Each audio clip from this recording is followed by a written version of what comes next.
And so, what were the highlights of the season? Well, you know what? There was quite a few highlights of the season. Winning away at Chelsea was phenomenal. That win at home against Aston Villa when Steve Cooper was under pressure was brilliant. The away win at Newcastle and the home win against Manchester United, like beating proper top six sides, and in fantastic football and great play from the lads. So there was the home win against Fulham.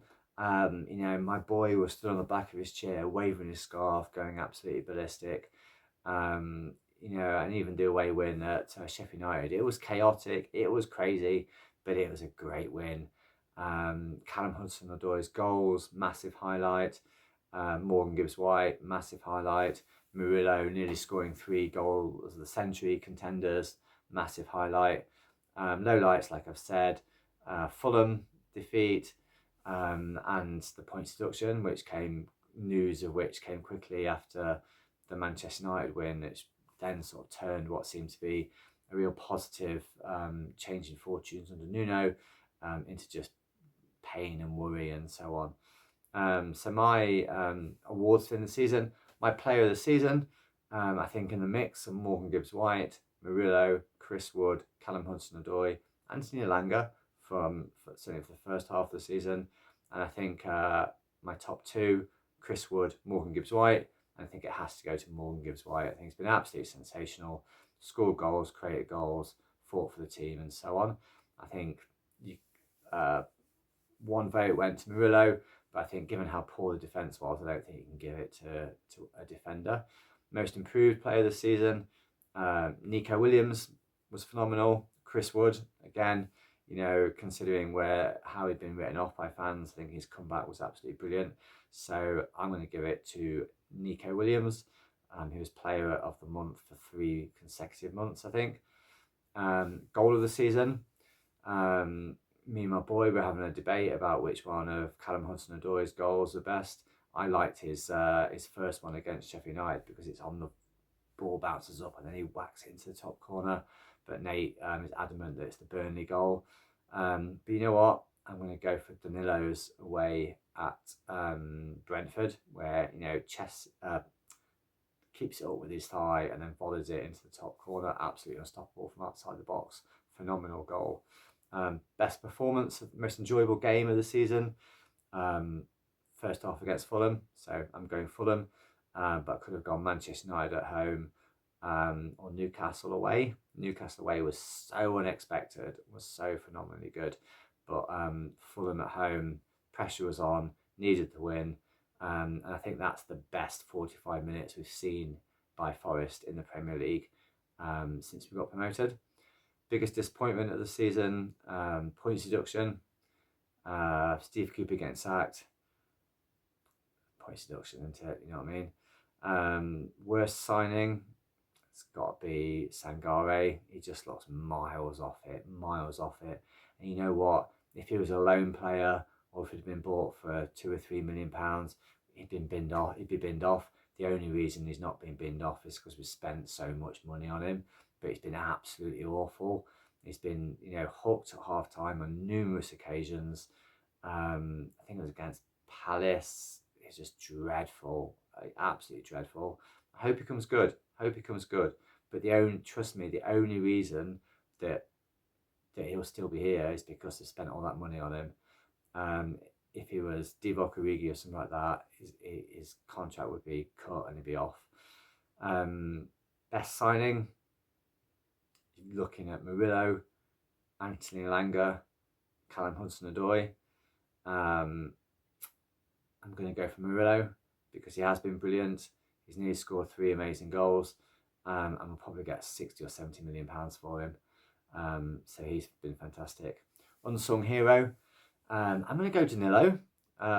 People have been going Chris Wood as unsung hero, but I'm going to go Danilo because I think it's the fact that Danilo has started every single one of Nuno's league victories. He had a really difficult start to the season. He came good towards the end of the season, not in the same way that he did last season, where he scored a lot of goals, but in terms of just doing his job in defensive midfield and going forward. So I'm going Danilo as my unsung hero of the season. What else have we got to talk about? Obviously, all the loan players going back. There's debate about whether we need to sell one of Morgan Gibbs-White or Murillo, but also teams in for Callum Hudson-Odoi. I think Morgan Gibbs-White is the more important player to the team than Murillo, so I think we might see the back of Murillo, unfortunately. But I think we could you know what we could do with in defence, somebody like Mark Tarkowski, something like that for those sorts of games. Maybe it's the opportunity for Joe Worrell to come back and play himself back into the team. We certainly need somebody with that heading ability and ability to be strong and aggressive in the box. I think we need an extra centre forward, because I don't think we can't trust a one knee to keep fit. And if we're going in with a one knee and Chris Wood, then a one knee becomes like Callum Hudson-Odoi, who basically drags us down by never being fit and is always waiting for him. So we probably need a new centre forward, a new centre half, and a midfielder. But obviously cash is tight. But we will see Omar Richards coming back from Olympiacos, hopefully after winning a European medal. I think he could be a good signing for us. You know what? I think next season is looking good. If we can sort out defending headers, defending set pieces, defending corners, that's another 10 points that we've thrown away by our inability to do that. And so if we can sort that out, then happy days. I think it's going to be a much tougher Premier League next season with the teams that have come up. There's no absolute no marks like Luton and Sheffield United, but things are looking up. Come on, you Reds. Right, Forest fans, Max Newton here on Talk Forest TV. Hit that like, comment and subscribe button, giving you a review of the 23-24 Premier League season that started with us hoping to push on to mid-table obscurity and be the new Crystal Palace of 11th or 12th place, and ended up with points deduction, a change of manager, and staying up on the penultimate weekend of the season. Was it a successful season? A lot of people saying they're glad the season's over. It's a relief to end it. Terrible season, etc. But you know what? We stayed up in the Premier League, and if you added back on our points deduction and added back on minimum of 6 points that were absolutely stolen by corrupt officials, potentially 10 points that were stolen by corrupt officials. I'm counting it 6 if you literally just add on the scandalous decisions that went against Forest this season at Everton, at home to Bournemouth, numerous others. I think if you literally add on those goals, we're 6 points better off. And if you believe that goals and red cards change games, then I reckon it's 10 points at least. So 14 points, all of a sudden we're on 40 odd points, and that's actually a better season than the season before by 8 points or so, which is progress, and that's what we were hoping for, is progress. But it certainly didn't feel like that for long periods of the season. I thought we got off to a reasonable start. We had some really, really difficult away games, and we had some very, very winnable home games against the bottom three. I think our first 5 or 6 away games were absolutely horrific. Man United, Liverpool, Chelsea. And you know what? We came away with decent performances, and we came away with points. We came away with a Premier League away win at Stamford Bridge, which was brilliant. We saw our first hint of corrupt officials in the away game at Manchester United, with Joe Worrell being sent off, which was never a sending off, and Marcus Rashford, the supposedly high bar for penalty decisions being one that isn't applied when Manchester United are at home, nor when Liverpool are getting penalties at the end as well, but it does seem to apply when it's Forest. So yeah, that wasn't decent start to the season. Then we seemed to go a bit off. We were a bit disappointed that we didn't get more points in those home games against Sheffield United, Burnley, and Luton. And I think the throwing away of a 2-goal lead at home to Luton started to set the tone for quite a lot of the rest of the season. Having a good lead and letting it slip, not able to defend balls into the box and set pieces, and just games, winnable games that ended up being disappointing. I think a big theme for the season is absolutely not holding on to games.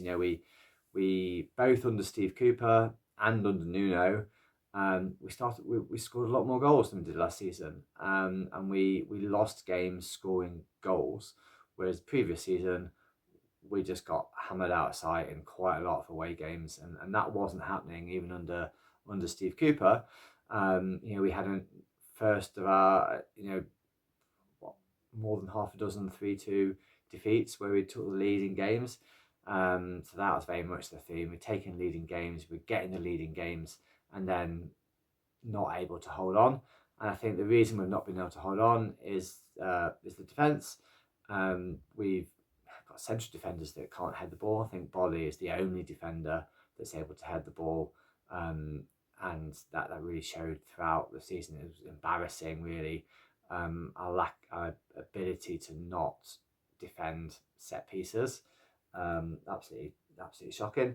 And I think only when Willy Bolly got back into the side were we able to defend set pieces. So we went on a bad run. I think 1 win in 13. And finally, the media got their wish. The media that's been trying to get Steve Cooper out, right from the start of the previous season, hounding him out really with stories and speculation, and yet there's nothing against the darling of the press, Vincent Kompany, who seemed to have just like a blank check to be embarrassing all season, and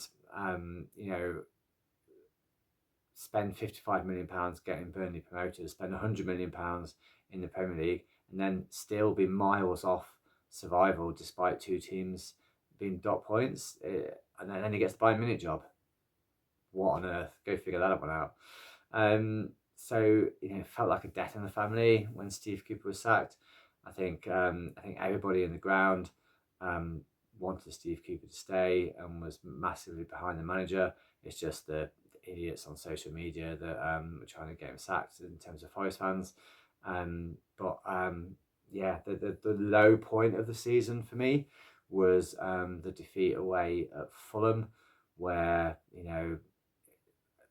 probably about 5 or 6 players could have been hooked at half time. They were so bad, and I think it was the start of Sangare just looking miles off it. I say not the start; it looked miles off it right from the start of the season, to be honest. But at that start, I think from that Fulham defeat, I was really concerned and worried for the rest of the season. So it was no surprise that Steve Cooper was sacked. It was disappointing, but it was no surprise. And actually, I was quite pleased with Nuno. Any Wolves fans that I spoke to said that they absolutely loved Nuno. They thought he was brilliant, and played great football. And almost right from the off, we saw Forest playing on the front foot, more possession, more XG, playing good football. We were robbed in his first home game against Bournemouth, with Willy Bolly sending off, and then had fantastic away performance against Newcastle, which I think saw the highest XG that Forest have ever had in any Premier League game for 23 years. So that was brilliant. And then followed that up with a fantastic home win against Manchester United. And then the frailties came out of not being able to defend set pieces, not being able to hold on to leads, and we struggled until we got towards the back end of the season, and we put a nice little run together, including a chaotic win, but a win nonetheless, away at Sheffield United, which sorted us out, set us up. Burnley and Luton were as bad as everybody thought they were. they were both embarrassing. Sheffield United even more embarrassing, and that was enough for Forest to stay up.